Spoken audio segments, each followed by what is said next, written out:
Andy, good afternoon. My name is Bob Hurto. I'm the director of the LMU Center for Religion and Spirituality. I'm here with my colleague, Andy. Andy, we need you to make sure we can hear you. Sorry about that. I was having some problems with my audio, and I finally got it working. My name is Anderson Shaw, and I am the director of the African American Catholic Center.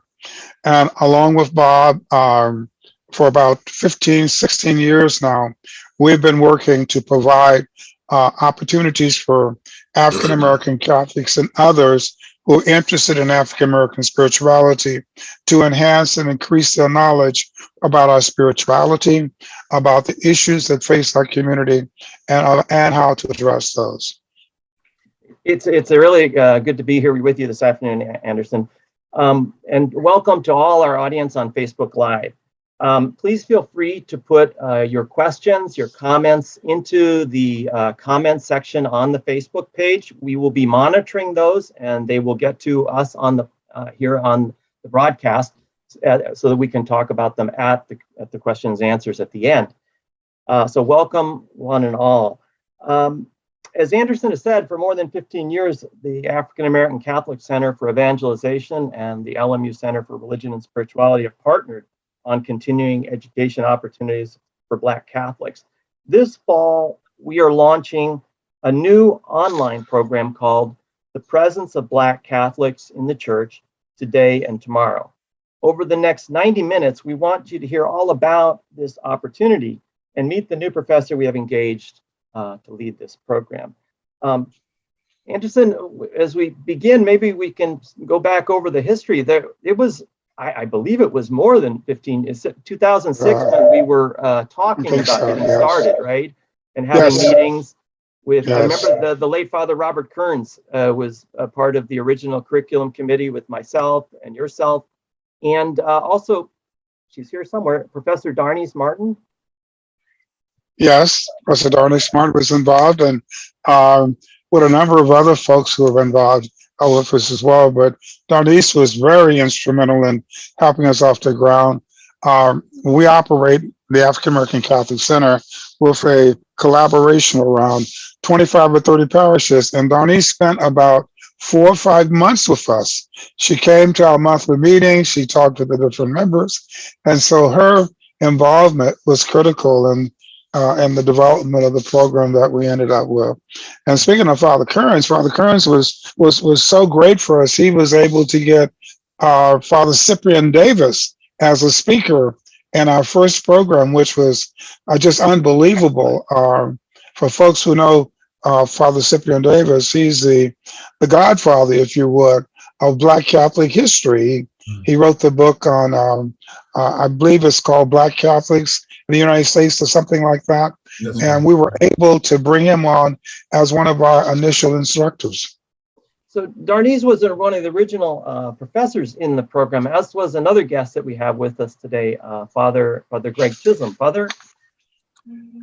Hi, how are you, Bob? How are you, Anderson? And Dr. Martin, how are you? So, we're getting ahead of ourselves, Andy. I'm going to take a minute just to formally introduce Darnice, and then you can introduce Father Greg, okay? So Darnice Martin is Clinical Associate Professor of African American Studies at Loyola Marymount University. She holds a doctorate in religious education from the Graduate Theological Union in Berkeley, California. And she's the author of Beyond Christianity, African Americans in a New Thought Church. She's also co-editor of Women and New Africana Religions, a volume within the Women in Religion series for Prager Press. She continues to conduct research on the diversities of African American religions. She was also the very first assistant director for the Center for Religion and Spirituality when I started. So we worked together very closely before the faculty. She got attracted to joining the faculty at LMU. And one of the main things she did, she did many things, Darnice. One of the most important things she did that year was to begin the African American Ministry Certificate Program. Tell us about Father Greg Anderson.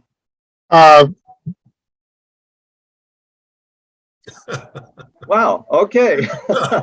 Well, I guess we'll give. I hope that's not a symbol of God's providence there. But anyway. Could I say a few words about myself? Yeah, you can, but go right ahead, Father Greg. Yes. Okay.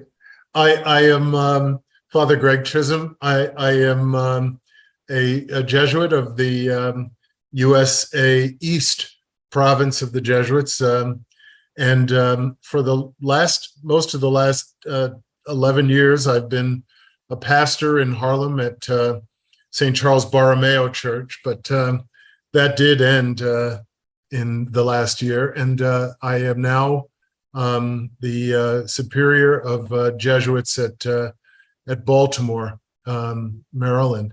And that has presented some wonderful new opportunities. But regarding my association with Bob and Andy and Dr. Martin, I have been involved with trying to put together some programming that responds to really felt needs on the part of Black Catholics. Initially, first in Los Angeles, but then we began to think about moving outward. And we began to try to look at things like distance learning and those features. It was really quite interesting. And you realize that, well, the Black Catholic community isn't just Los Angeles, as big and as diverse as Los Angeles is, but it goes well beyond, not just even in California, but throughout the country. So this opportunity that you provided to reach out to Black Catholics in different parts of the country, I think was well received and well conceived. It was really nice. Thank you, Father. You know, Darnice, I remember that when we got started, we formed a curriculum committee, isn't that right? To basically to identify the topics that would be covered. And that program ran in person, right? From 2007 to 2011, right. As I recall. We really were trying to, like Bob said, I was working with him as assistant director in the Center for Religion and Spirituality. And part of our mission was to, and still is to be in outreach and constant communication with the community and finding out how can we better serve the community, in this case, African-American Catholic community. And so Bob and I were like, on adventures, it seemed to me all the time, about, working in different pockets and communities and, strengthening this tie with Andy and the center there. And so, yeah, we were focused on, okay, we're going to put together this program or this certification. At least we thought we were going to do some kind of a certification program. And, so we put our heads together and with Andy Shaw, and we're like, okay, well, how do we do this thing? And so we did it live, back in the day, we did it live. And there were some things that we tried to address. We wanted to make sure we were educating. We thought we were going to, at that time, certify or at least edify people for lay leadership as they were. Yeah, and the program was actually called African American Ministry Certificate, right? Exactly, right. Service was the idea. Mm-hmm. Exactly. So we had the idea that we were going to help prepare lay ministers to serve in their communities and, thereby strengthening the parishes, right? Because they're the people who are in the church. And so that was our idea, how to empower and further educate lay people for some type of ministry in their respective parishes. And what we would do is people would meet for 6 hours on a Saturday. And actually 50 people went through the program over the 4 years it was in operation. So, and I think what happened after those 4 years was that we found out, well, that we maybe have reached for people who live locally and can come to the campus for 10 Saturdays in a year, maybe we had reached our limits and we didn't get enrollment for a fifth time around. However, since then, what we've been doing is collaborating with the African American Catholic Center on short courses. We had Professor Cecilia Moore one year on Black Catholic history. We've had a number of people on Black Catholic spirituality over the years, and often on this summer series. Isn't that correct, Andy? We've been collaborating together to bring speakers and to the community. That's absolutely true. In fact, today would have been one of our normal summer speaker series, and we decided to use this as an opportunity to introduce the new program. So yeah, over the years, we have brought a number of programs, Father Greg and others who've been involved in. And so it was not long after the murder of George Floyd, we had a advisory board meeting, and we began a discussion there about renewing the program or updating the previous program. And we began to, at that point in September of 2020, a series of consultations. And of course, you and I started the discussion, Andy, but that led us immediately back to our longtime collaborator, Professor Martin. And we began to formulate an idea of, well, what do we need to do to figure out, well, what would be the best next program, best next steps? And so, Darnese, why don't you actually, Father Greg too, you were involved in one of the next steps. We held a consultation. We called together a consultation with scholars and pastoral leaders from around the country. And that was in, I believe, March of 2021, Darnese? Yeah. Gosh, was that March? Yeah, because once again, we're trying to figure out how best to serve the community. And if it wasn't going to be certification in ministry, if it wasn't going to require people to show up in person, given the environment, the scenario, what could it be? And what did it need to be in this current moment as an update, as a revision, given where we were as a nation and as a faith community?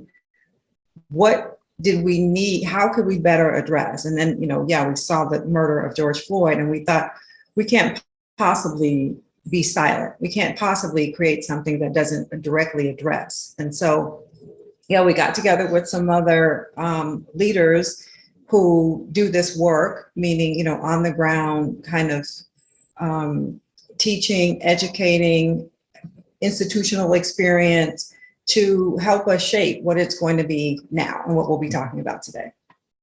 Father Greg, did you want to add? Yeah, I think you were our kind of leader for that conversation, if I remember, Dr. Martin, and it was wonderful. I found that an extremely stimulating opportunity, and largely because we come from, we're all Black Catholics. We were all Black Catholics on that consult, but we come from very different parts of the country with different foci.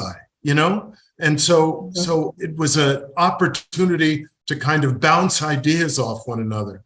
As I remember, our purpose was to educate those who would ultimately participate in the African American Center program, to ground the participants in Blackness and Black culture, to prepare them for a renewed sense of engagement with the Catholic Church. That is so important, I think, in these days.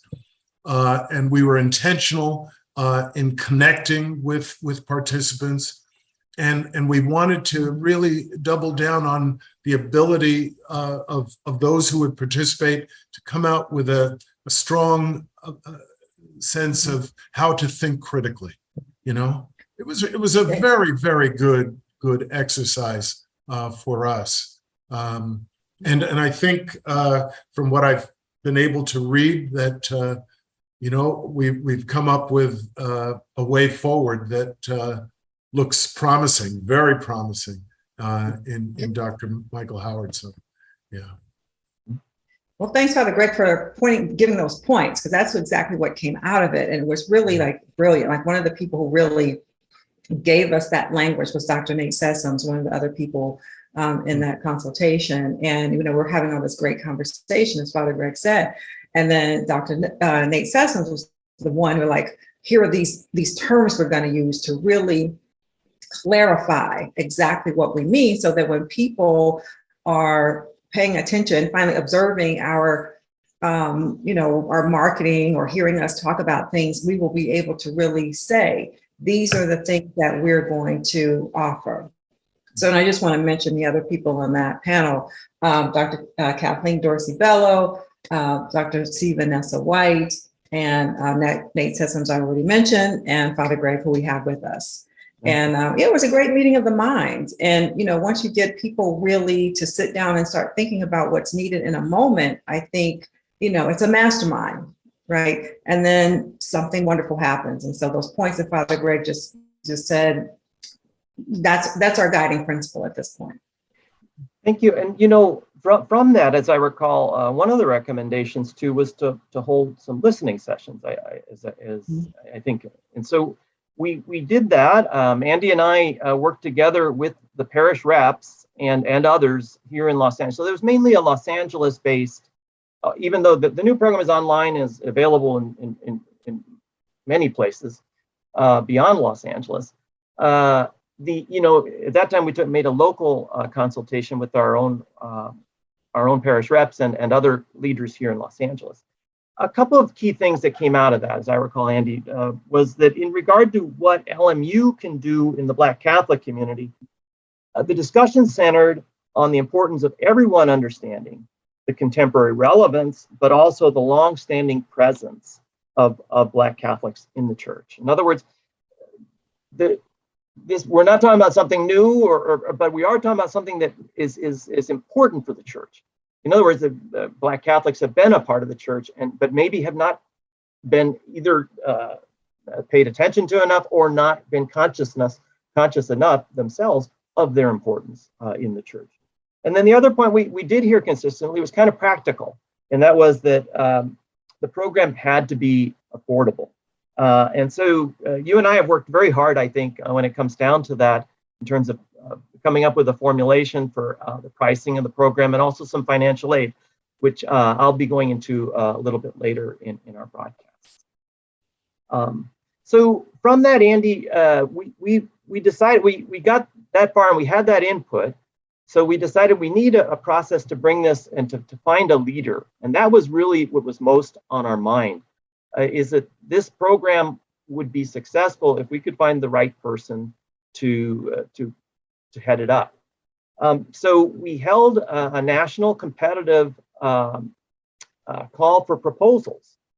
In other words, please, we put out a call for proposals to everybody we knew through the National Association of Black Catholic Administrators, through the USCCB's Office of Cultural Diversity in the Church, through as many African American Catholic networks as we had at hand. We put out a call for proposals for a program development fellowship. And we got a few applicants, and then we had a couple of finalists, right? And then you and Darnice and I served on basically the jury for the applications. And it wasn't long before after we got started that we saw one standing out more than others. I don't know if you, Mark, Darnice, and Anderson would agree. Yeah, I would say he was definitely our standout candidate for a lot of reasons. I mean, he was clearly well equipped for this position. I think especially because once we had decided that this would be an online program, we understood that we were looking for someone who had experience in online education, as well as in the Black Catholic community. And we were very fortunate. And I'm going to ask him to please turn on his camera now. Our search led us to someone who has a lot of experience online. Professor Michael Howard has been teaching online for more than 10 years with the University of Dayton's Virtual Learning Community for Faith Formation and with Notre Dame's STEP program. He holds an MA in Spirituality, Church Ministry from St. Mary's University in Baltimore, and he has focused especially on Scripture in his studies and his teaching. Our national search led us to select him to design the new online continuing education program, which is called the presence of Black Catholics in the church today and tomorrow. Michael and his wife Charlene live in Lanham, Maryland. We're in different time zones, but Michael has been on the spot ever since we got going on this project to work with LMU in putting forward this new program. Andy, any thoughts before we turn it over to Michael? Yeah, I would like to just say that Michael turned out to be, I believe, just what we're looking for. What is different about this program, I just like to point this out, from the certificate program we did, is that we were looking for ways to address concerns of the African American community. There was nothing really standing out, except for the fact that we knew that there's some things that were missing, and that that institutionally were not addressed by our church. And so we developed a certificate program. In this instance, I think we were pulled into this.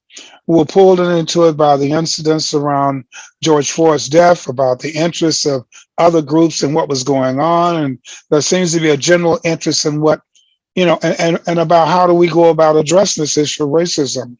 And the other thing is that we had learned some things a little bit about online when we did the program with Father Greg, where we had some folks here and some folks back in Boston, and where he's located. We learned some things, and that whole area of Zoom and online learning and all of that was just beginning to blossom. It turned out that Michael had a little bit in both of those. He knew he had been working the issue around George Floyd's in his own way in his teaching, and he also had spent quite a bit of time in online learning and online teaching. So I think he was like a natural fit, and I think it turns out perfect, and maybe it'll address it will address some of the concerns we started off with about actually getting to the folk who are sitting in the pews, who are feeling like they're being left out, and providing them with some tools and some skills that they themselves can approach their pastoral leadership and maybe push for a more sound, equal environment within our church. Thank you, Andy. Yeah, so Michael, we would like to begin and ask you with our first question to you in this afternoon's discussion. First of all, welcome, and Michael, there we are. Okay, very good. Michael, we're so pleased that both the kind of the focus on what it means to be a Black Catholic is so much in your background, but also your focus of online education has been such a part of your experience. What are some of the benefits of online learning, and what are the ways you address people's concerns about online learning? Well, thank you, and welcome to everybody on Facebook Live, and thank you, panel, for being here. One of the things I think that really is important to recognize that this is nothing new. That we have been hearing years ago, John Paul II himself at the Louisiana Superdome Stadium said these words: among these, the means of social communication deserve special attention. The mass media are also a great gift of God's prophets and should be fully utilized in the service of the gospel of our Lord Jesus Christ. They can be of immense service to the millions of Black people who alone want to hear the good news of salvation, proclaimed in ways that speak to their own heritage and tradition. This comment was made 35 years ago in September the 12th, 1987. So when I look at the advantages of Black Catholics coming together, I feel like we're actually living the prophetic words of John Paul II when he made these profound words announced at the Superdome. So what are the benefits? The benefits are enormous. I mean, it will take me forever to be able to say every one of the benefits that we will experience.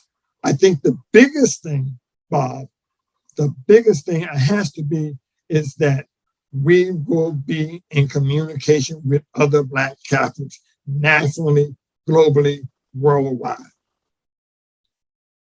So that's where I think is one of the benefits, Bob, of online learning. And if I can add, Gregory, Father Gregory, he made a statement. Where's Father Gregory? Greg, can you turn your camera on, please? Certainly. Father Gregory said this he said that it's a felt need for Black Catholics. And I resonate with that because back in a year ago, it was just a year ago that Father Gregory Chisholm said these words that the song by Martin Luther King Jr., not Martin Luther King Jr., but Marvin Gaye said, "It makes me want to holler, throw up my hands." He said, do you ever feel that way? This is what, I mean, am I right, Greg? Did you say? Yeah, no, Dr. Howard, you're fine. Do you ever feel that way? That at some moment in time, in some place in which you are situated, that everything just overwhelms you? Even after God removes the threat of, even after he frees Abraham from the burden of obedience, the terrible fact that God would trouble Abraham's life this way angers me. Well, let me tell you, I feel you, Father, that there have been moments in the Catholic Church that I have become angry. And yes, I want to sing the song with Marvin Gaye. Make me want to holler, throw up my hands. So why? Because how often do we get a chance to talk about these issues? How often do we get a chance to really communicate with other people in our community? And how many will just be, well, somebody said, on fire for Jesus or justice? Yeah. How many people are on fire for justice for what we need to be about as Black Catholics?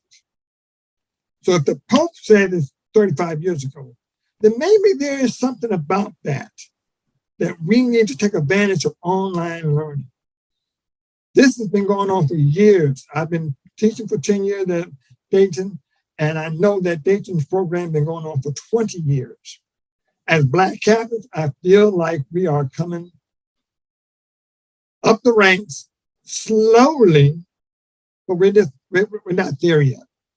But this is a great opportunity for us to be able to, get ourselves together and say, you know what? I want to hear what's going on in Texas. I want to hear what's going on in Boston. I want to hear what's going on in Baltimore. I want to hear what's going on in Washington, D.C. Well, when we get online, we can do that. And we can share each other's experience and maybe provide what? Best practices for evangelizing online. So I think that, Lorna, you're in Boston. Lorna, what are some of the concerns you have in Boston? Lorna, can you turn your screen on for a minute, please? And share that experience in Boston and how you think that how you're getting the message out as far as evangelizing Black Catholics. Yeah, sure. Thank you so much. I think one of the things that has been a blessing for us over the past couple of years is that many of our parishes have been broadcasting events and masses and prayer services online, which I think has helped people to feel more connected with one another. People have had these opportunities, and I think there's so much more that we can be doing, because I think we've only scratched the surface of the possibility that the technology gives us. There are many voices out there, but our voice needs to be out there as well. And I think people need to know that we are here. And I think that will help us to learn more about who we are and our history and, what we have seen and heard. The letter from our Black bishops call us to evangelize. And I think that will help us to do that. Thank you. Thank you. It was years ago that Langston Hughes said these words. He said, "Oh, yes, I say it plain. America never was America to me. And yet I swear this oath, America will be." And when I was thinking about this whole program, one of the thoughts that came to me was, let me just switch that around. Oh, yes, I say it plain. The Roman Catholic Church never was Catholic to me. It's been good, but there have been some challenges. And yet I swear this oath, the Catholic Church will be a Catholic Church when we get all the African American community together. We get the Hispanic, we get the Asian, We get everybody, because in the scriptures it said that there's no Jew, no Greek, no Protestant or Catholic. All of that is taken around in Galatians chapter 3:28, that we must be with Christ. And the Catholic Church is more Catholic when I'm present. Has there been some problems in the Catholic Church and I have some issues with? Yes. But me being present within the Catholic Church will make us one, because that's what Jesus prayed for in chapter 17 of John's Gospel. He said, I pray that they all will be one. So this is where I feel that my gifts come in at, is knowing that we can reach a global people and share the story. Now, one of the things that recently happened was that when we got our cardinal, our new Black cardinal in the Washington, D.C. area, Cardinal Milton Gregory, he said these words, which I think are very impactful. He says that we realize, of course, that we belong to a universal church and must live within that church. But we also realize that the gift of Blackness is uniquely ours to offer to the church. And when you stop and think about what is it that we offer to the church, well, before we can do that, we got to recognize what it means to be Black and Catholic. And that is an issue for some people nowadays. They struggle with the idea, well, what it means to be Black and Catholic. Well, if you go back to the document I just quoted by Pope John, he used those terms, Black and Catholic. And it always puzzled me. Why is it that we can say Hispanic Catholic, or we can say Asian Catholics, or we can say Korean Catholics, but we can't say Black Catholics? I just don't understand that logic. So one of the things that we hope to cover in the first course in October 17th is to really look at, well, what does it mean to be Black and Catholic? And I did my research, I did some homework, and what I did is I went back and found some books in my library. This is an old book. I don't know, you can see this very here. This is an old book. And it has Sister Thea Bowman's picture on the back of the book, okay? So, we can't get it. But anyway, it's called Families, Black and Catholic, Catholic and Black. This book is out of print. But yet I've taken some material out of this book to help us to understand this whole concept of Black and Catholic, Catholic and Black. Father Gregory, do you remember this particular book? Actually, I do. I remember when it was out, Dr. Howard. But I haven't seen it in a long time. I even think I had a copy of it myself. So, yeah, I don't have, I don't know all of the things that were going on with it at the time, but I did have it. Yeah, thank you. Yeah. Well, in this particular book, Bishop Braxton, our bishop, he's a bishop now, he wasn't then. He has an article in here about what it means to be Black and Catholic. And along with Sister Francisca, she said what it means to be Black and Catholic. Those are two major articles that I wanted to bring to the community. And of course, we got Sister Thea Bowman, who talks about what it means to be Black and Catholic. And so by unpacking that terminology, hopefully we can see and realize that the gift of Blackness is uniquely ours to offer to the church. Dr. Howard, I was wondering, when that book came out, I remember that there were similar books that came out, because when you mentioned Francesca Thompson, I remember that some of her writing appeared in other archdiocesan-based opportunities that were handed out as volumes in the Black community in the 80s, maybe late 70s as well, but 80s going into the 90s perhaps. And it's unfortunate that we don't see that kind of thinking percolating even in print these days within Black communities. We don't see those kinds of literary offerings that are really directed at the laity. They're not academic things, and they're just not around as much anymore. You know, that I find a problem. Yeah. Well, you know, I'm gonna say this first of all. Don't sell yourself short, because that article you wrote about being a mad Black man is a good article. I like to say, I really enjoyed it. But don't sell yourself short, okay? So you've already put some material out already that I think, I don't even know how many people have actually read that article, okay?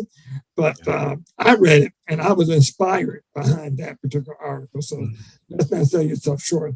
But yet that introduced that really is a nice segue that we're going to try to use this book right here as an offering. This is the book by Dr. Ansel Augustine, Leveling the Praying Ground. Can the church we love us back? So this is one of the books that we will try to we will use as a guide for our 5-week course starting in October. And this book is, you don't even have to buy the book. All you have to do is register for the class, and then this book will actually be available to you electronically using the media, trying to save our community a few dollars, and they'll be able to get a study along with us for 5 weeks. This is one of those new articles I think that Father Gregory is talking about, being able to get this kind of book out there for our people to read as a community. Okay, so that's one of the things that I agree with you wholeheartedly, and Dr. Augustine, I think, has done a great job with that book. So yeah, okay. I support that. Yeah. Michael, Mr. Shaw, yes, at this point, I think that maybe you've spoken to Lorna, but we have 2 other members of our panel that maybe we should officially introduce and have them join us. So I'm going to introduce Lorna DeRose, and Bob is going to introduce David from our Office of Ministry in San Bernardino. Lorna, whom I have worked with, and in fact, I've worked with David as well, under the offices of the National Association of Black Catholic Administrators, where we all serve as members. I believe I've served as a board member, and Lorna, I think, has also at some point served as a board member for the region that she's in. But she currently serves as the evangelization consultant for Black Catholic communities in the Archdiocese of Boston. She's enrolled in the Masters of Arts in Ministry program at St. John's Seminary in Brighton. She hosts a podcast, Voices from the Pew, who strives to joyfully bear witness to the good news of Jesus Christ. And Lorna, we want to register, welcome you, and if you could turn your camera on, I'd appreciate it. Very good. Thank you. And also, I want to introduce David Okonkwo. David, if you turn your camera on too, is director of the Office for Ministry to Catholics of African Descent of the Diocese of San Bernardino. The office serves African American and Caribbean Catholic communities, as well as indigenous people of different African nations in the San Bernardino Diocese. As director, David serves as advisor and liaison to the bishop in all matters as it pertains to the communities the office serves, and works to actively implement the models and principles of the National Black Catholic Congress. So welcome, David, and welcome, Lorna, to our panel this afternoon. Thank you.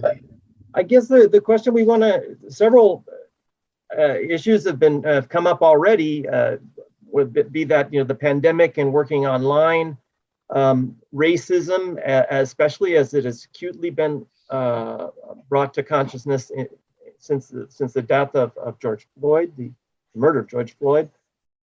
Is there, what other issues, I would like to ask David, Lorna, Darnice, and Father Greg, what other issues do you see that are affecting the community at this time?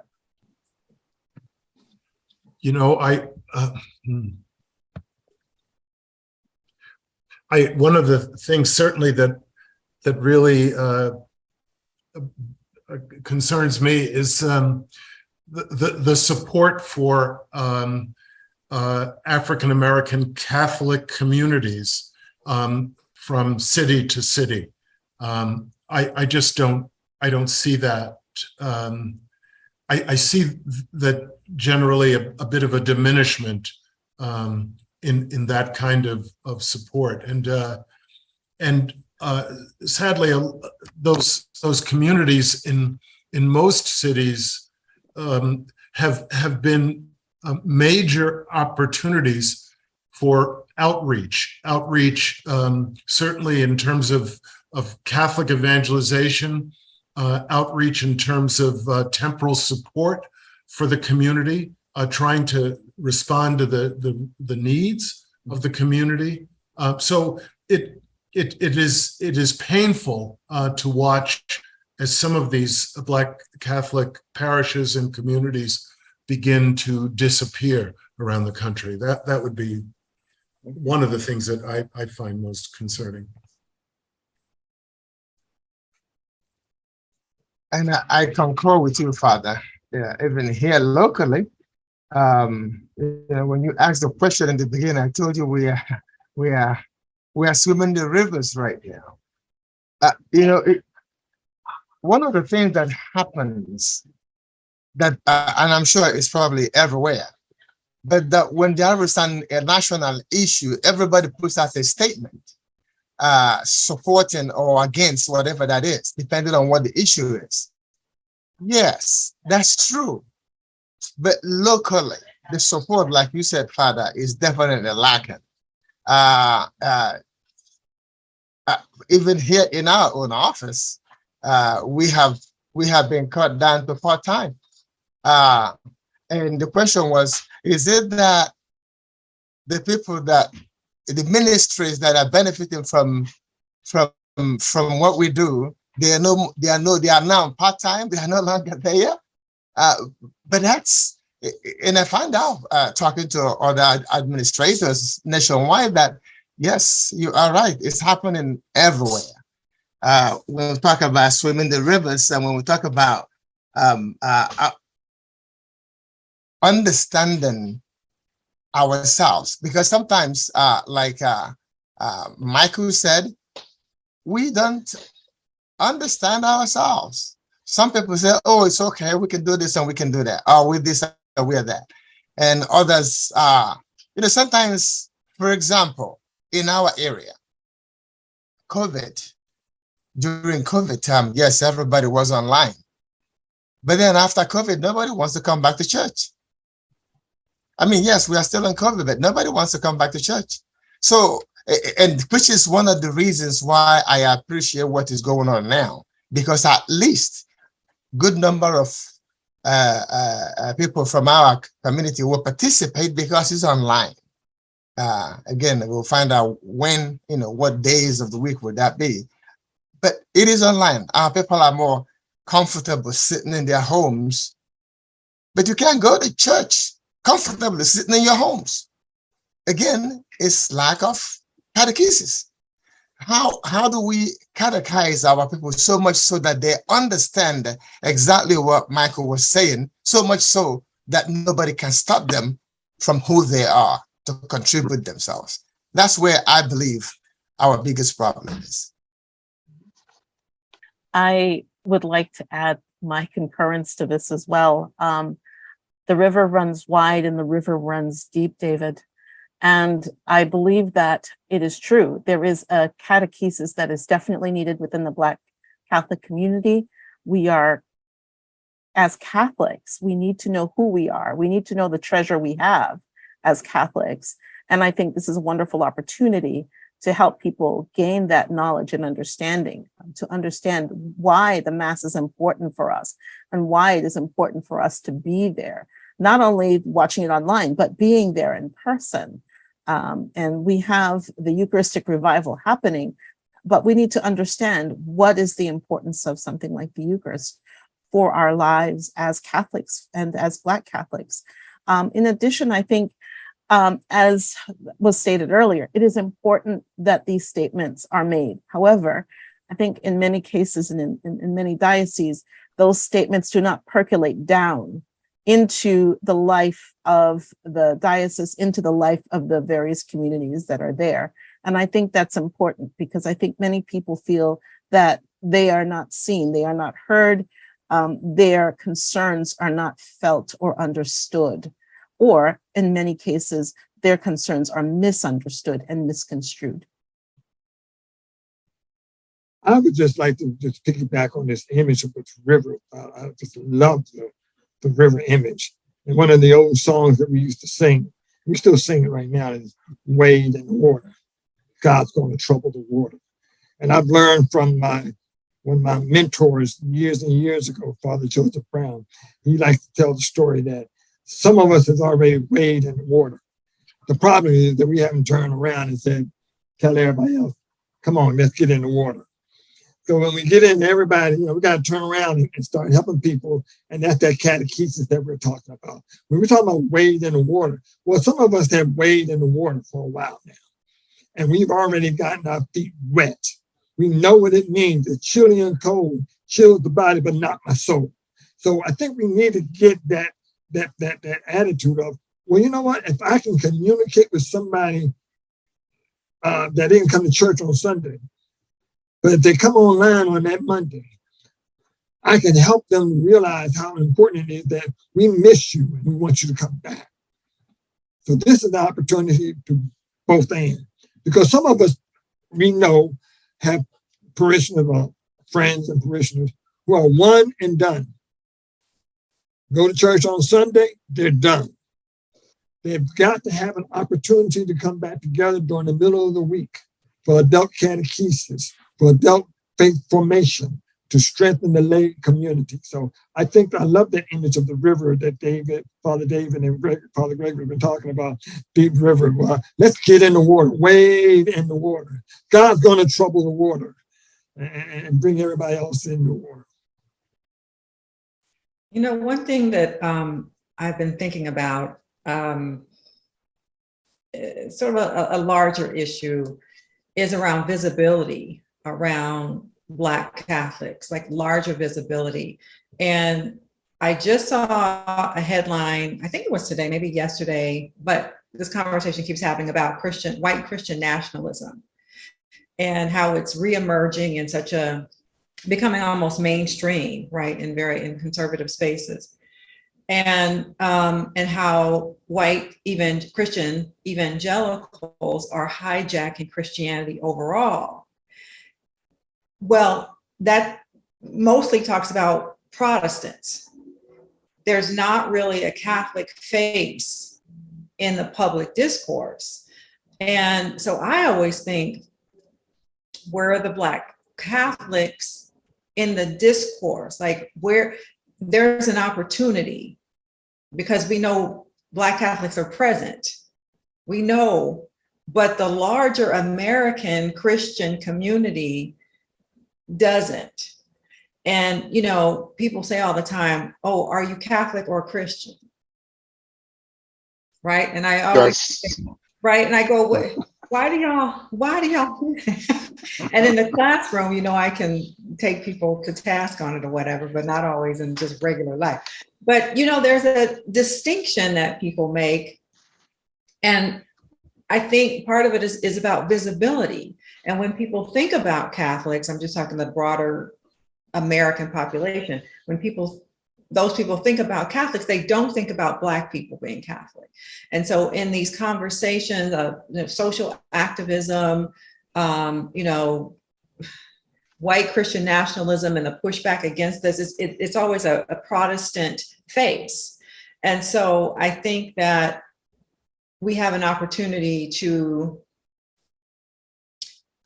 create some sort of heightened visibility like this platform right here, and to be deliberate about that within Catholic parishes, to talk about how do we become more visible so that the larger American population, even the larger Black American population, appreciates Black Catholics, learns about, first of all, and appreciates the history and activism of Black Catholic people, because it's like, nothing.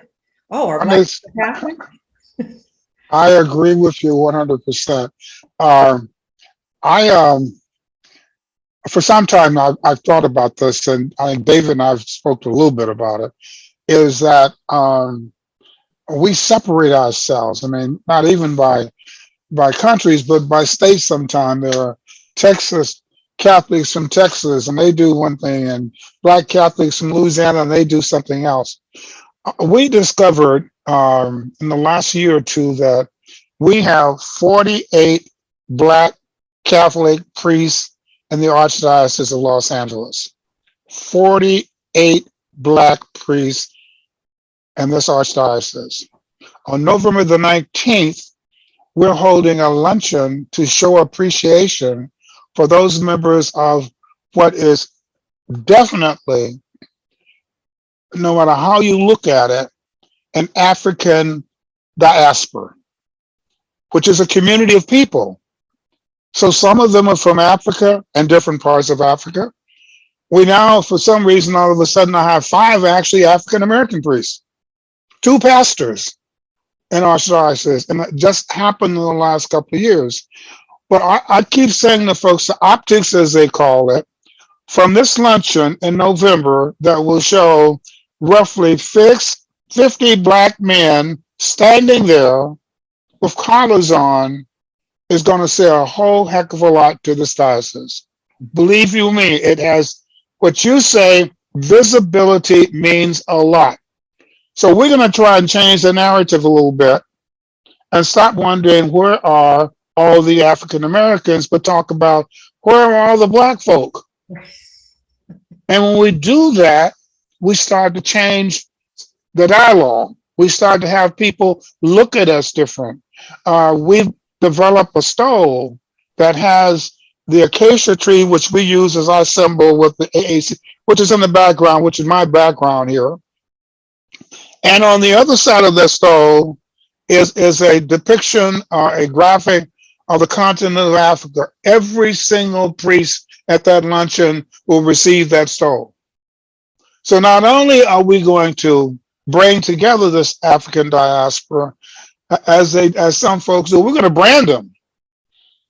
We're going to make it known who they are. I hope you keep one of those stoles for me too, Andy. I just want to acknowledge that Brother Tyrone Davis, even in the New York Archdiocese, has tried to do the same broadening beyond just looking at African Americans, but thinking of the African diaspora. And so he has really tried to galvanize large communities of Ghanaians and large communities of Haitians. And over time, these communities have developed into really strong centers of Black Catholic life, in the Archdiocese of New York. And these folks are all very, very, they're New Yorkers and very Black and very identified with being Black. One of the things that I have also found, and it may speak to how our programming might develop with Dr. Howard's online program course. I have found that Black Catholic communities really do connect with a kind of social justice mentality. That is to say, they are very interested in people being fed in ways that sustain them. They're very interested in housing. They're very interested in education. They're interested in voting, all of these kinds of things. And I would say that I have not been in any Black Catholic community that hasn't had this kind of outreach. Now, it's not been always articulated. We did try to bring it all under an umbrella in the parish that I formerly served, and we called it a kind of social justice ministry. I'm not saying we should label it necessarily, but there is something about that attracts Black Catholic people. And it strikes me that if we're going to be effective in trying to leverage what is going on among Black Catholics, we've got to speak to that aspect of what it means to be Black Catholic in America. This kind of social justice predisposition. And I would just add, you all may remember when Henry Louis Gates did that PBS program on the Black church, right? And it was like, what happened to the Black Catholic presence, even in that documentary? And I think he later came back and said, oh, there wasn't time, right? And we're like, what? Like, this is, you are who, Henry Louis Gates being this professor from Harvard, having a lot of resources at hand, having PBS as a platform, and then to say, like, that was really his response, that, well, we didn't have time, and to then just barely touch upon Black Catholics. It's like, okay, that's how the nation marginalizes Catholicism. Like, okay, well, we're really not thinking about you because we don't see you, and it must be you're not doing anything. And that might put a fire under somebody, who takes the course to say they want to work in that area of being more public about their intersectional identities. It may inspire somebody to say, yeah, that's just not good enough. So just my thoughts on that. You're beginning to sound more and more like a Catholic. Is it the company I keep, Andy? It might be. but it's good company. It's good company. I know, y'all. This is what you do, right? You just like walk in the path. People will follow. Just listening to everybody. Listening to everybody's comments for the last 10 minutes or so. It reminds me of why we created these courses. That one of the things that when we talk about visibility, one of the things that I think that really is the core value that's missing within Black Catholic experience has been to understand their call narrative. And when we talk about social justice and all these different important issues, well, we have to be called into that. Well, how are we called into that?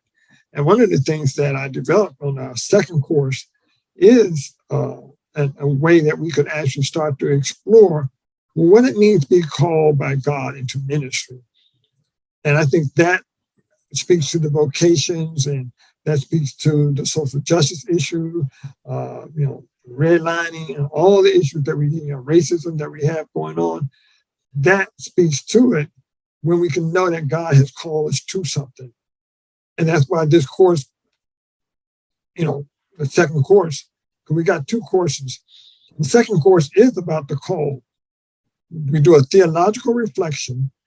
And one of the assignments is that all the individuals will go out and talk to a Father Gregory Chisholm and ask him, well, how were you called into this ministry?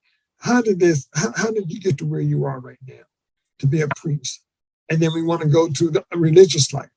Nuns, deacons. We want to go to people who have felt this yearning to be doing something for God. When we do that, I think we will definitely level the praying ground where we can actually say, I want to be like a Father Gregory Chisholm, or I can see my life mirror in Alona de Rosa or Anderson Shaw. But what happens is that no one typically talks about their call.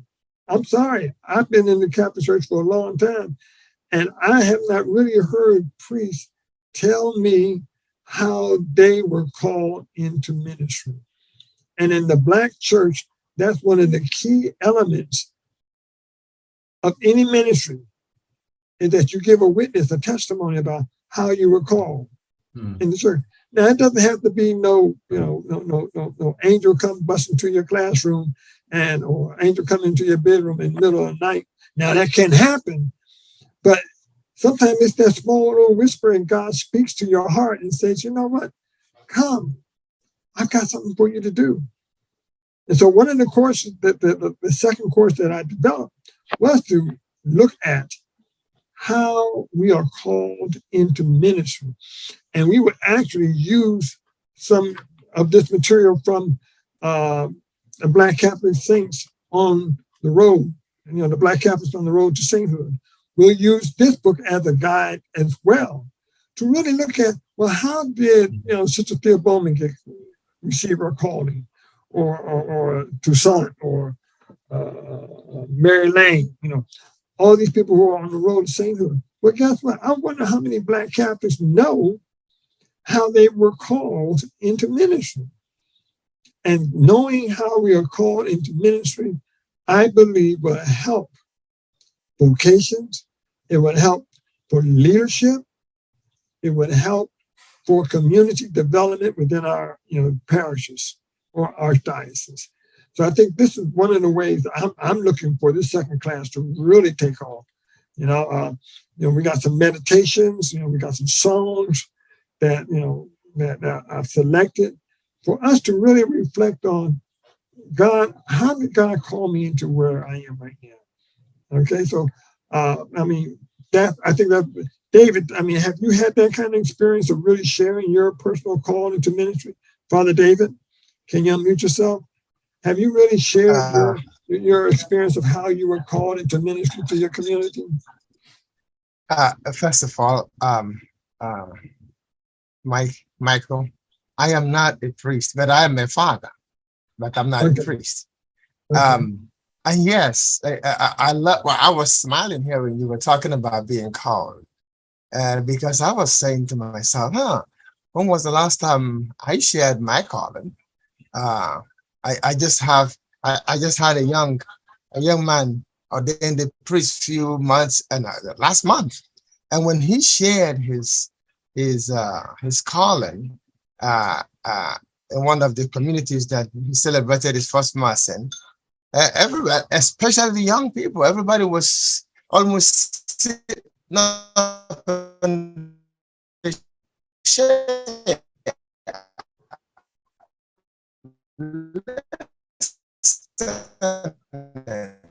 Wi-Fi. I'm sorry, Father.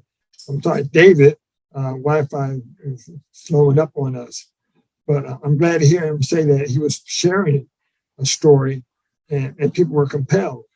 Hopefully, he'll come back on. We have 5 weeks in that course, and each week, the participants will go out and interview a bishop or a priest 1 week. Then the next week, they will go out and interview somebody else, maybe a theologian. The next week, they will go out and they will call David and ask David how he got called into ministry. So that's it. Go ahead, David. I'm sorry. Go ahead. It's okay. So I was saying, yes, it's as I was thinking, then how do I create that opportunity to do that?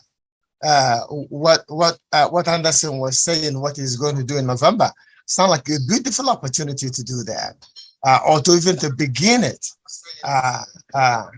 to recognizing so many people with such a calling will definitely make a big bang, not just on the ministry, but in the archdiocese. So yeah, definitely, Anderson, I will absolutely be mimicking you as I talk to my board on that. Thank you. The course will also include, one of the things that is very important about LNU, and this is what I really like about the whole program. It's intentional. It really is trying to go out and meet the Black Catholic community right where they are. And we hope to be able to reach out and touch, as the old phrase used to say, and really go after the Black Catholics. Now, we're saying we don't want only one Black Catholics. No, we're not saying that. This course is for everybody, but it's intentionally guided for African Americans, Black Catholics, to have a platform. We want this to be an open book discussion, just like we have an open book discussion right now. But, if we have people who have other persuasions, they could be an ally. And like I always talk to Bob Hertu about this all the time, that he can be an ally to help us continue to move forward the finances and all the other issues that we may come up against. LMU is serious about trying to reach out for African American Catholics.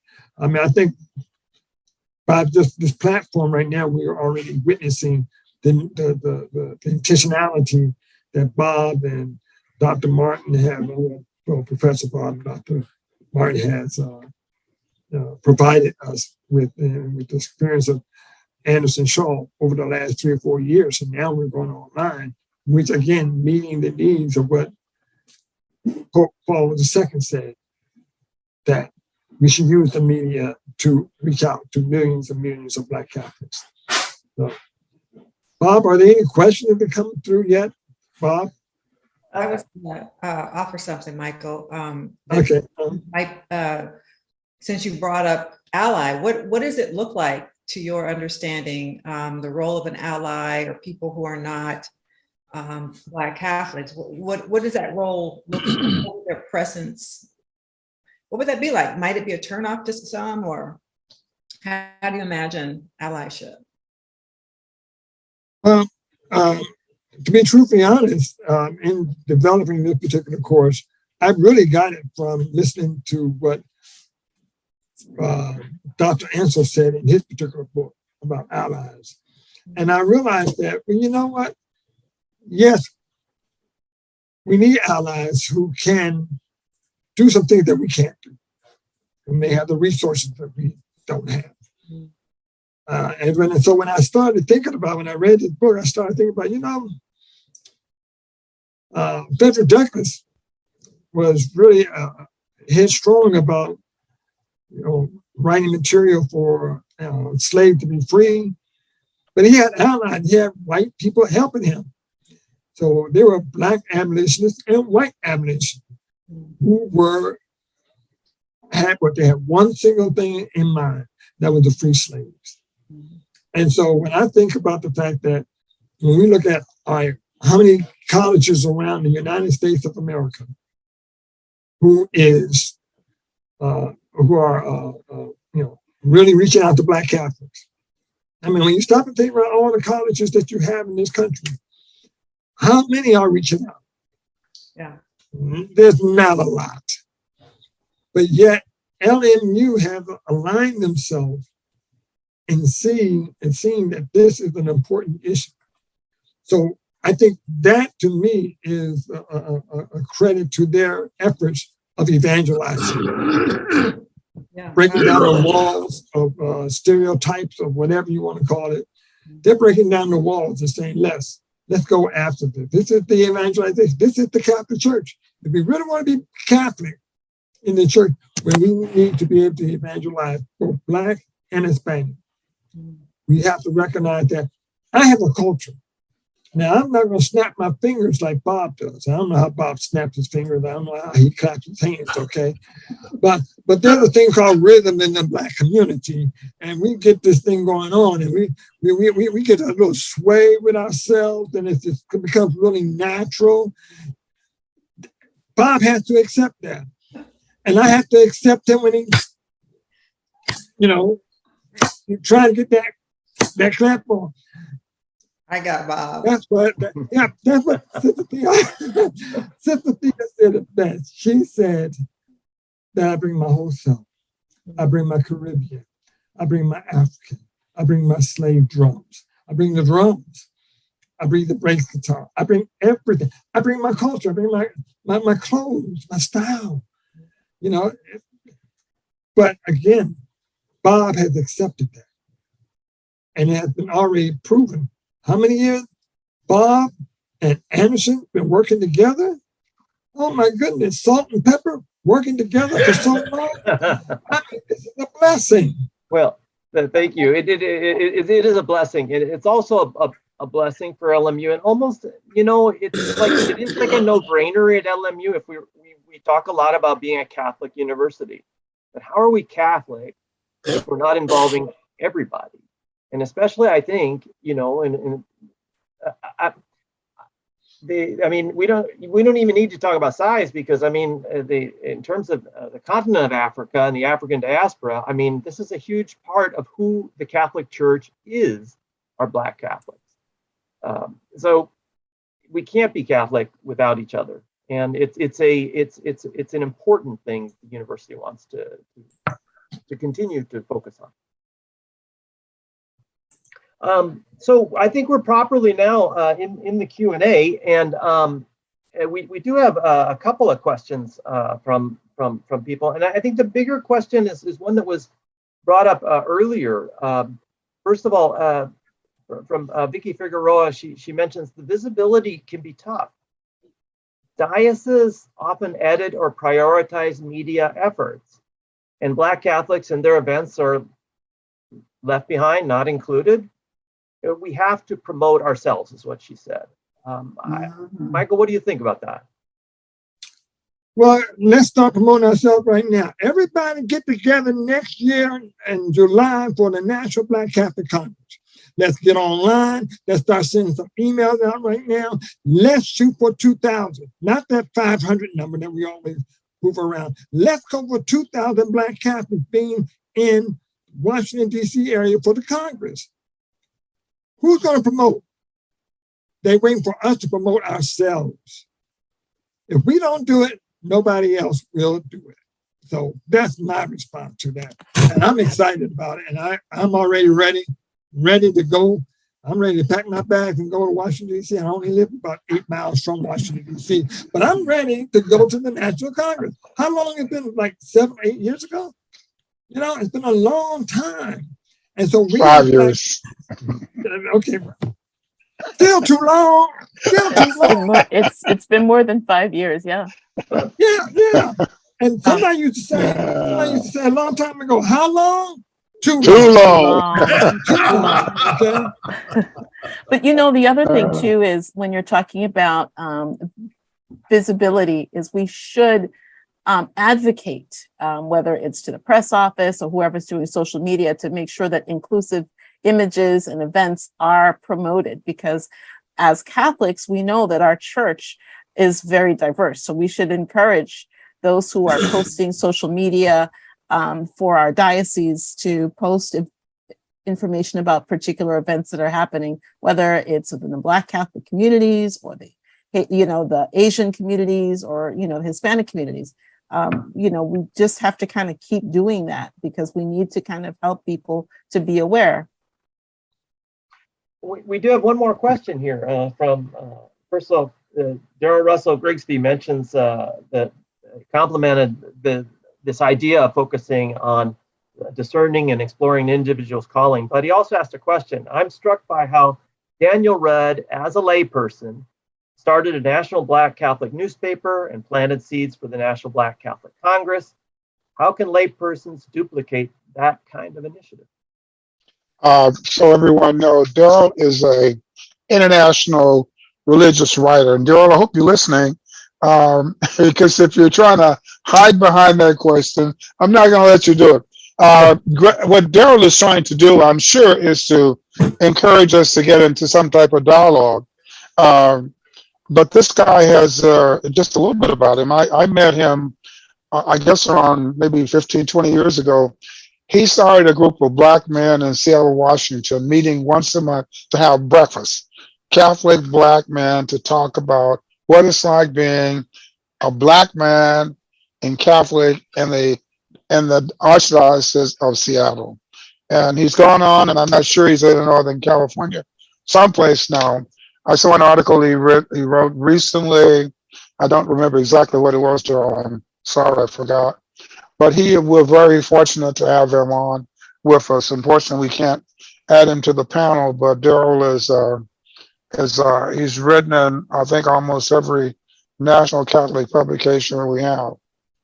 Well, you know, there is, Andy, an online Black Catholic presence. At least it gets sent out through, I think, Twitter. It's called the Black Catholic Messenger. I think it's out of Chicago. Yes. And that has been, at least for me, I guess, if you're interested in following a Black Catholic Messenger, you get their feed. I do, yeah. It has been a very great resource to just pick out all sorts of things nationally and internationally that might have a relevance to the Black Catholic community here. But this is all in answer to Mr. Grisby's question. I think that's what people are doing.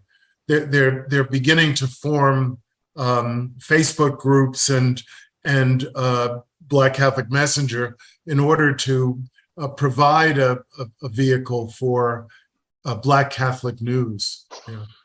One of the things that I have learned is that if you would get to know your media office within your diocese or archdiocese, and I mean not just to know where they are, but to take one of those folks out to lunch, to get to know them. A couple of years ago, maybe several years ago, one of the people that work in our media office was trying to make some connections in New Orleans, and I had been talking to her about a number of things, and she felt I was, I guess, someone she could go to ask that question. We were able to talk to someone who talked to someone who talked to someone that got her where she needed to be. We have been friends since then. Anything we're publicizing, not only will she help us get her to the right place, if there are folks who are looking for articles or looking for people to address certain issues, she will send them to us. I got an interview from a Jesuit that was in, is it the America? What is that magazine? America Magazine, yes. America Magazine, and for which I was interviewed for that just a month ago regarding what we're doing around anti-racism. And that was because they called the Archdiocese. And the person I know there referred them to me. And so I think you need to, if you want to, my thing I find out not only about Black Catholics, but Catholics in general, don't play the media game as good as a lot of other folks do. We find that we're talking about anti-racism actions that were taken, and we ask them to issue a press release and never get printed. I mean, there are things that the Catholic media folks, and I don't know what that is, don't seem to reach those mainstream outlets. And they say it's because, and it may be true, that these folks don't want to hear from us. They have biases about the Catholic faith. But you need to really, just use the resources that you have. In addition to what Father Greg said, he's absolutely right. There are podcasts. There are all kinds of things. There's a couple of Black Messenger, but there's another one also that a young seminarian has, is what he's doing as well. So they're out there, and you just have to, kind of get your name on the list, and they send you the newsletters. But we're doing better than we were doing before, but we're still not doing enough. As Michael said, it's way too late, and we've got so much to do, and we shouldn't have to wait this long. How long is too long? One of the things that Sister Pierre Bowman said, that if you light your little candle, and I bring my little candle, and everybody else bring their little candle, we'll have a big fire. And I think that's what we have to do. Everybody has to bring their little candle and light up a big fire, light up the room, light up the house. And that's what I'm hoping that this course would do, these 2 courses, that for the next year, we'll be able to get online and communicate with people and bring to issues, where maybe there's some people out there right now who want to throw up their hands and holler about what's going on in their diocese. but they don't have no platform to talk about it. Well, this is going to be a platform. This is going to be an open book platform that they could talk about it, and then hopefully galvanize other Black Catholics. I mean, really, what a beautiful sight it would be to have 2,000 Black Catholics at the Congress. Mm-hmm. Michael, it's interesting. We just got a note on Facebook from Denise Schneider-McLeod. She said, many of us belong to non-Black majority churches. We also need to make sure we have ways to speak to the larger Black community that filter down to the people. Some of these messages never land on the ears of the majority of the people. So it's this problem, right? Of like people, important events taking place or important things that the community needs to comment on and make its voice heard, but maybe the word never gets out. We need, as you just said, the community needs, as you said, just ways to come together. Yeah, I think that when we get the word out, I mean, basically, I think that's one of the things I put in my presentation when I was being interviewed. I talked about those churches, those individuals that are not in predominantly Black Catholic organizations or churches, where there may be only 3 or 4 people, Black Catholic, and a predominantly white community. I addressed that issue. That's why we need to be online to discover the gifts of Blackness to the churches, which is one of the title of the courses, the gift of Blackness to the Catholic Church. And then the other one is theological reflection. What is your call? Because really, when we think about courses, when I was at Dayton, I still am there, but one of the things that really struck me was theological reflection. How do we theologically think about our relationship with God? And there's ways that we can do that will help benefit our call to ministry. But let's not just leave it right there where it's the 2 or 3 people in the church that is predominantly white or Hispanic. But what about young people going to school on campuses, campus ministry, where we lose a lot of people when they graduate from high school and they go to these college campuses and somebody else started evangelizing them. Why? Because no one talking to them, no one got their ear to the ground with these young Black Catholics come onto the campus. And when they get on their campus, the Catholic presence is missing. And the next thing you turn around, they've joined another church. So I'm hoping that not only do we reach out to those individuals who are a part of the church that they're not predominantly Black Catholics, but I'm thinking about the young people who go onto these college campuses and they have no one telling them to get up and go to church, but yet maybe they might be inspired to get online for a couple of weeks and study and continue their development in Catholicism. So I hope that answered your question, Bob. Thank you. Yeah, and Monsignor Ray East says, great discussion. Let's get united, stay united, make the numbers count. And then he asks, how can we best do this? That would be my pastor.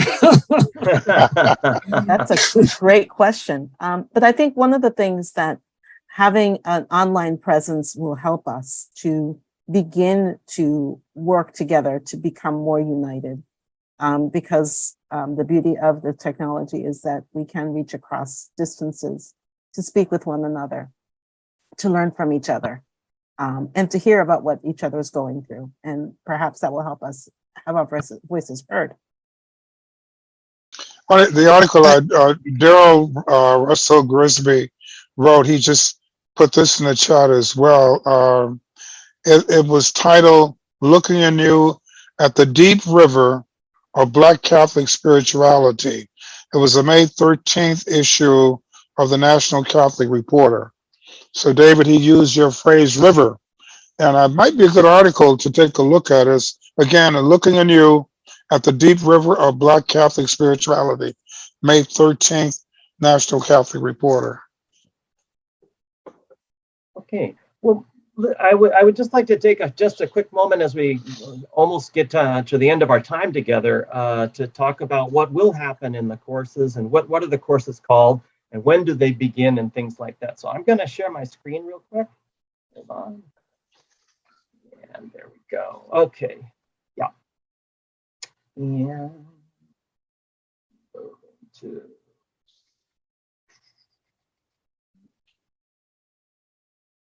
there we go.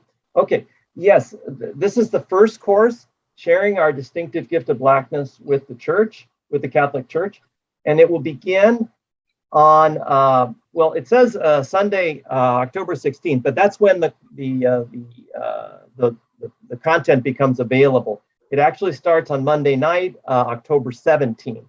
And it meets for 5 Monday nights and 2 Saturday mornings through just before Thanksgiving. As you might be looking there at the cost and say, well, wait a minute, that's $375 for one course. How am I going to be able to afford that? Well, we actually kind of thought about ways to help people along with that cost. And one of them is what we call the LMU match. And basically, this is where LMU has taken a one-third approach to the cost of this course. So if your parish or a group or parish or institution can come up with $125 to support you, LMU will kick in another $125, and that leaves $125 out of pocket to the student, which can also be made in payments during the course.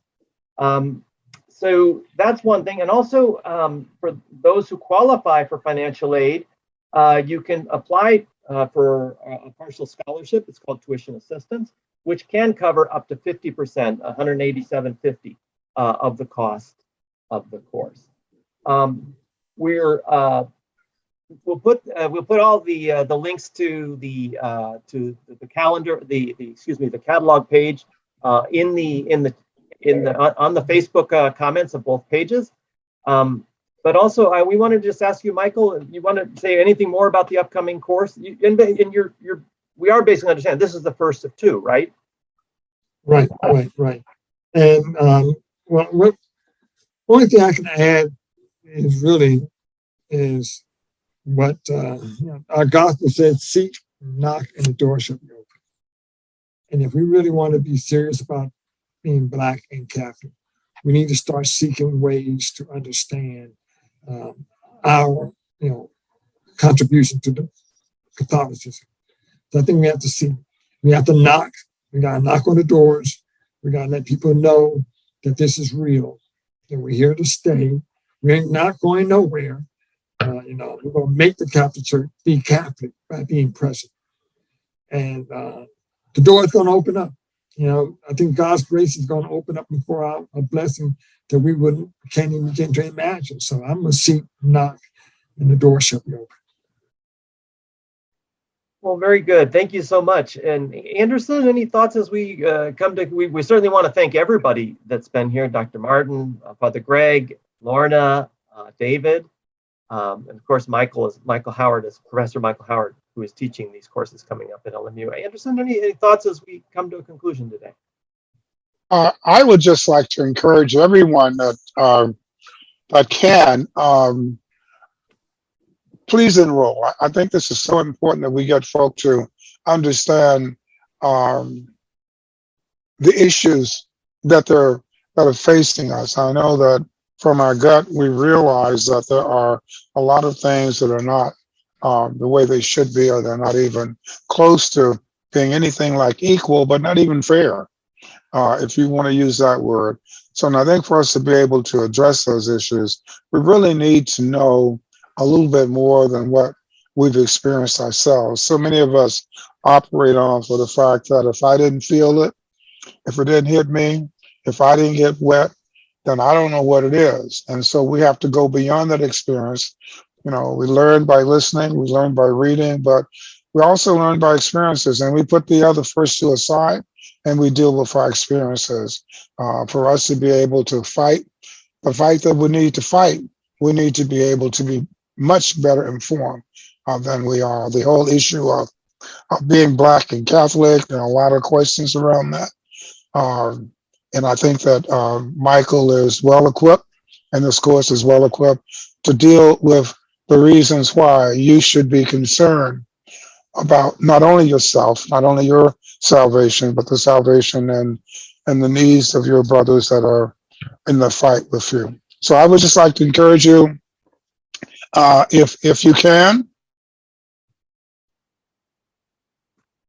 We may have lost Anderson there, but I would say, I think what he's about to say, if you can, please enroll. But if you're not ready to enroll, there's also a little box that you. Oh, it's a brand new day. So that's about my comments, Bob. I would just want to really encourage people to participate. Thank you very much. And we did put in the chat, in the Facebook comments on both the AACCFE and the LMU Center for Religion Spirituality Facebook pages, a link you can click on to get more information. So if you're not ready to enroll yet, that's okay. Click that link and it'll take you to where we can be in touch with you about further information about these upcoming courses and about other things as well. Andy, I'm so sorry. Are there any, you've mentioned the November 19th? November 19th at 11 o'clock at the Browbird Restaurant. We will be having an appreciation luncheon for our 50 members of the African diaspora priesthood here in Los Angeles. We also will have our ancestral mass at St. Odelia's on November the 12th. So if those are two events that are coming up, and then in January we have the Martin Luther King celebrations, Black History Month in February, and then we do our religious ed booth at Congress, and I believe that's late February, early March this year. Okay. Excellent. Thank you very much. One other thing I'd like to mention, and I will get in a lot of trouble if I don't do this. Each year, July and August, and sometimes even September, we do what we call speaker series. And this is a slot this was our July speaker series. Our August speaker series will be on the, it will be August the 14th. August the 21st, and that session will cover the anti-racism task force of the Los Angeles Archdiocese. Members of that task force will be presenting on the work that they're going through on the task force. So stay tuned. We'll have a flyer out soon, and it will be again on our Facebook page. We're doing this alone unless Bob and LMU wants to join us, but we're doing this alone. So just stay tuned to our first Facebook page, and we'll cover that, the status of the Los Angeles Archdiocese and Task Force on Racism. Excellent. Thanks, Bob. That's about it. Okay, very good. Well, I want to thank again, our Professor Michael Howard, our new professor of the program, The Presence of Black Catholics in the Church Today and Tomorrow. And also David Okonkwo from the Diocese of San Bernardino, Professor Darnice Martin from LMU, Father Greg Chisholm with us all the way from Baltimore, and Lauren DeRose from the Archdiocese of Boston. Thank you all for being on our panel this afternoon. God bless everyone. Great discussion. Thank you everyone on Facebook for taking part. It's been a great discussion with each one of you. We look forward to being in touch about these upcoming courses.